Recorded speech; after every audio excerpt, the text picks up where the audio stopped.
And welcome back again mga kalapatids dito sa aking channel So for today's video, ayan, kung mapapansin nyo is inangat ko yung lona na tabing nitong ating flyer slope kasi nga medyo maalinsangan ng panahon. Kaya hayaan muna natin na sumisingaw yung ating loft maganda yung passage ng hangin or yung flow ng hangin sa loob ng loft para hindi masyadong mainit mga kalapatids So ayun, for today's video nga magsasanitize tayo dito sa buong loft natin, itong flyer slope. Pero bago ang lahat, syempre magpapaligo muna tayo ng ibon para pati sila kumbaga nakasanitize din mga kalapatids. So ayun, ang gagamitin kong pampaligo pala sa mga ibon is mite free lang. So ito yung madalas na ginagamit ko na pampaligo sa kanila. Though marami naman kayong pwedeng gamitin, ito is pang manok.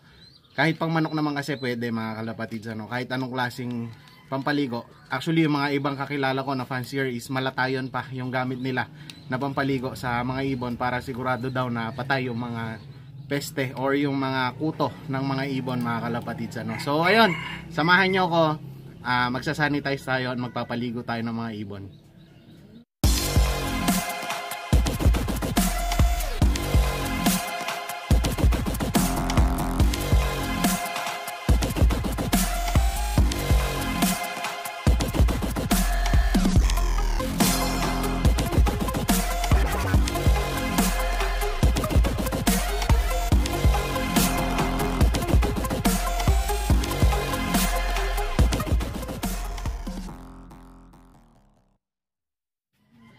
And bali ay na nga mga kalapatids, actually naka-prepare na yung ating timba na gagamitin, then yung mga training box natin, ayan. So kukunin natin lahat ng mga ibon, lalagay mo natin sa training box para hindi na ako pabalik-balik dun sa loft sa pagpapaligo sa mga ibon. So tara mga kalapatids.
A few inches later.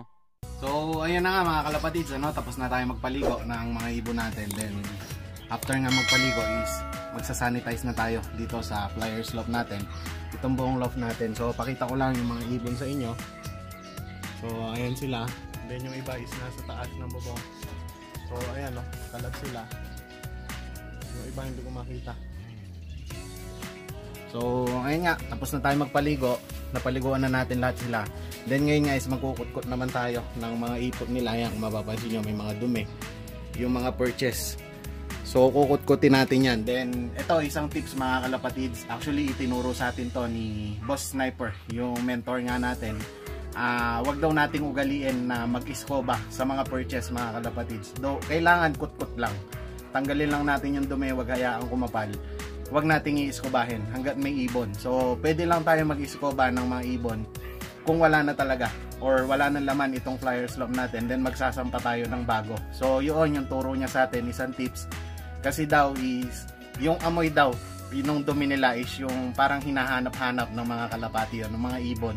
So yun yung parang nagiging basihan nila mga kalapatids, yung ipot nila yung amoy ng purchase, kaya hindi natin pwedeng iskobahin hanggat may ibon. So ayan, isang tip sa inyo, itinuro lang din sa atin ni Boss Sniper, so maraming salamat sa kanya.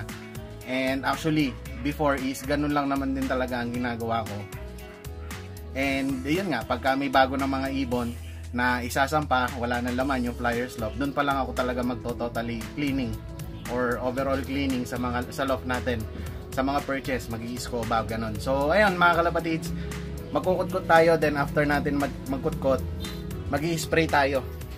Tulad ng sabi ko is magsasanitize tayo. Ayan, meron akong pang spray na gamit, pambuhok yan, nabili ko lang sa Pure Gold. Then ang gagamitin natin tubig is yung pinampaligo natin mga kalapatids. Tapos mapapansin nyo hindi siya puno, ayan, may kulang. Gagamit din tayo ng Sunrox. So meron tayong Sunrox, ayan yung Clorox natin, ayan. Lalagyan natin, pupunuin natin to gamit yung Clorox na yon. So yun yung gagamitin natin na pang sanitize dito sa buong loft.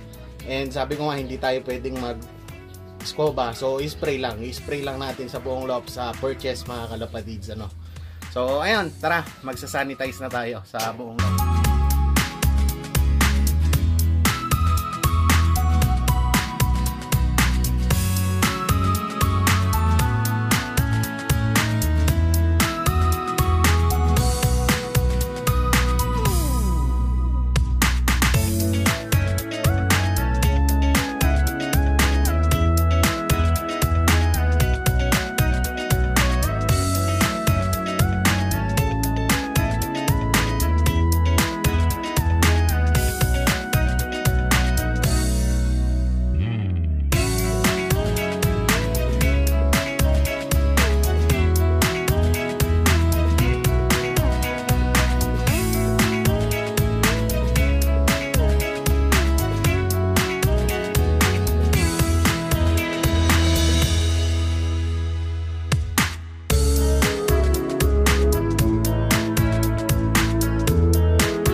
So ayun mga kalapatids, ano, tapos na nga tayo mag-sanitize. Kung nakita nyo, Sunrox lang naman yung ginamit natin. Then yung tubig na ginamit natin is yung pinampaligo natin sa kalapati, kasi meron ding chemical din naman yon mga kalapatids. So okay lang naman na yun yung gamitin natin. So ayun, that's it for today's video.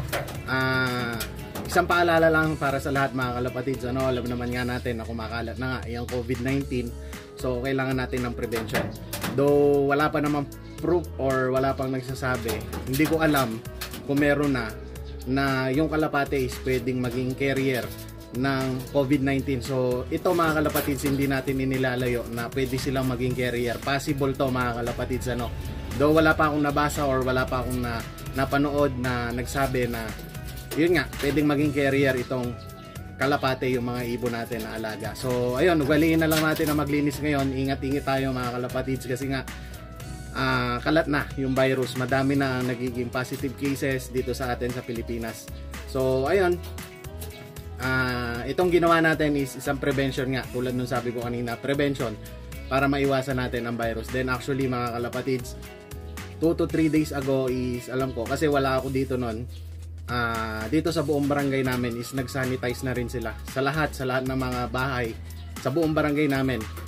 So ayun, naging isang prevention din para sa lahat, para sa mga tao mga kalapatids, bilang pag-iingat, ano. So ayun, good luck na lang mga kalapatids sa mga may karera.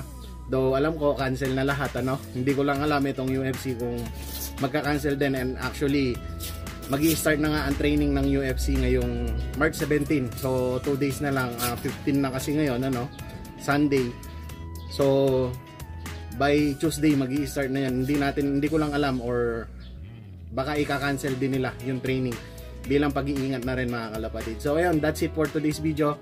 Good luck sa atin lahat and happy flying mga kalapatids.